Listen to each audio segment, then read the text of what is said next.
Year 2360. I have lived to see what many thought impossible. Humanity uniting its colonies scattered across the solar system.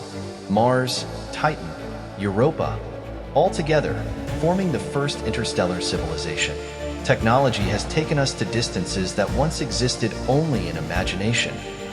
And now we cross space as if it were a familiar road. But I must say, this peace is fragile, much more than it appears. Old disputes have resurfaced, and competition for space resources is already intensifying among the colonies. There are whispers about secret factions, about a new technology, something that, they say, could control the human mind. This is the risk we now face. What was meant to be an era of unity could become our greatest threat. I have witnessed the dream of a united humanity, but its fate remains uncertain.